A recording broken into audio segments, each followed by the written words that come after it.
Yes, sir, you please, you wanted to start. Yes, this morning and this afternoon,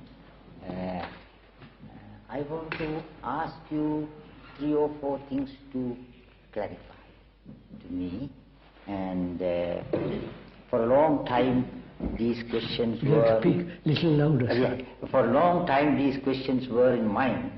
And very often I thought of you, to meet you and discuss these things, not in a place like this, but privately between you and me. But it was not possible to get this opportunity. And now, ultimately, I am grateful to Mr. Narayan for arranging this. There is, I think we continued yesterday about something. I think you were telling at the last thing is, I think it's about greed. And as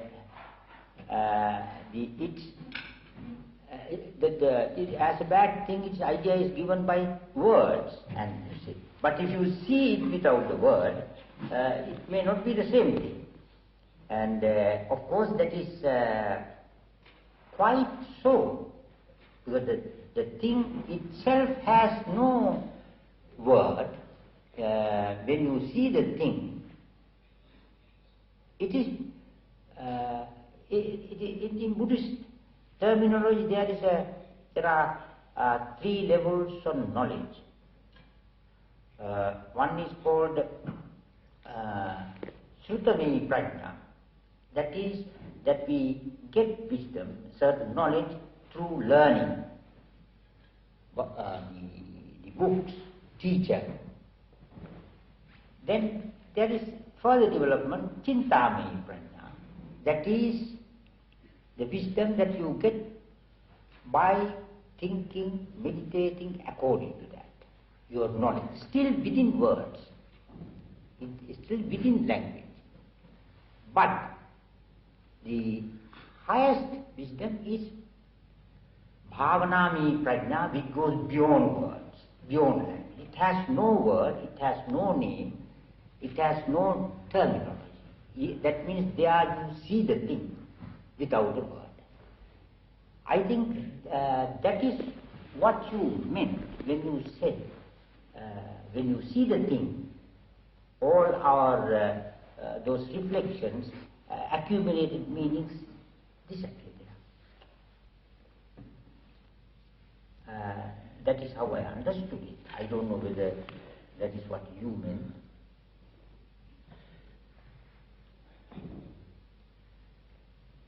Perhaps we will go into it, sir. But you have also said you would like to ask some other questions. That's right. That is very interesting. Yes, if you permit me, that is very, I'm very grateful to you for that. Not at all, sir. This is a thing, these are things which were in my mind for a long time.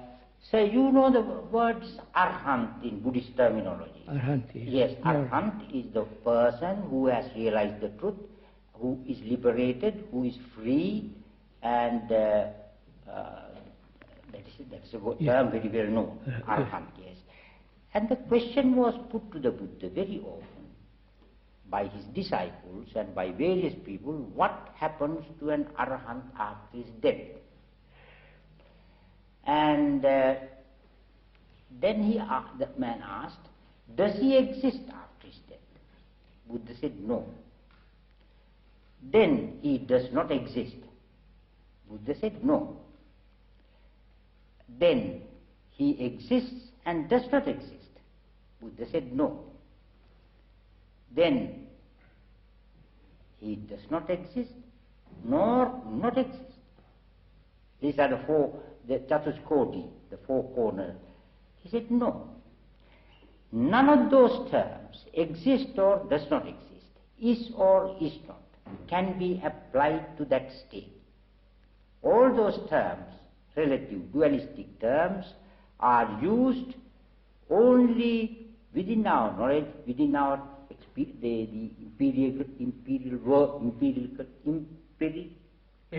empirical world here, world. But this is beyond that. Therefore, you can't apply any of those words. So, this answer is everywhere. In many places he was asked this question, and what do you say to this? He said that you can't say exist or does not exist. Could we talk over together, sir? Yes.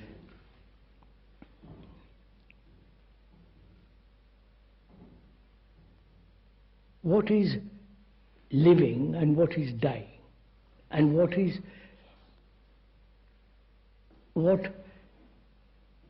the state of the mind that is dead or in the process of dying? Would that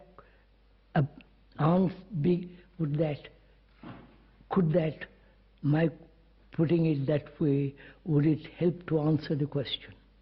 I don't know. You see, Arahant, after all, Arahat, is known, I believe, also in Indian thought, Yes. Yes. Hindu thought, because not that I've read any books, but I've discussed. Yeah, of course, you are in the usage. Yes. Human beings right throughout the world, as far as one can make out, are always inquiring or believing into what is death. Is there life after death? Is there a continuity? And if there is no continuity, what's the point of living at all? Life is such a dreadful affair anyhow, with a lot of trouble, anxiety, fears, and so on and so on. If there is no reward for living properly, or correctly, what's the point of being good, kind, noble, etc.? Could we approach your question from that point of view? Or do you want to ask, what is the state of a mind that has no self whatsoever? That's right. That's an arahant. That is what I want to get at. That's right. That's correct. Yes. Could we go into that way? I think that is a good approach. Because that is an arahant who has no self whatsoever. Ever. Is that possible? We're inquiring. Yes. I'm not saying it is or it's not. Yes, we're inquiring, yes.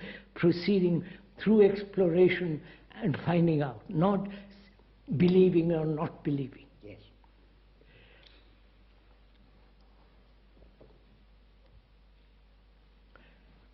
So what is the self?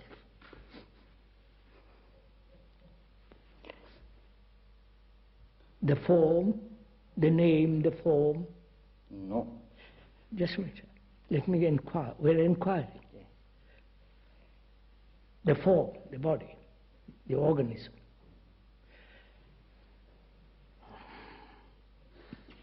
The name. The name identifies itself with the body. Certain characteristics identifying itself with the me. I'm strong, I'm weak, I've got good character, I'm not bad. So the characteristic is identified by thought as the me. The tendency identified by thought as the me. The experiences, the accumulated knowledge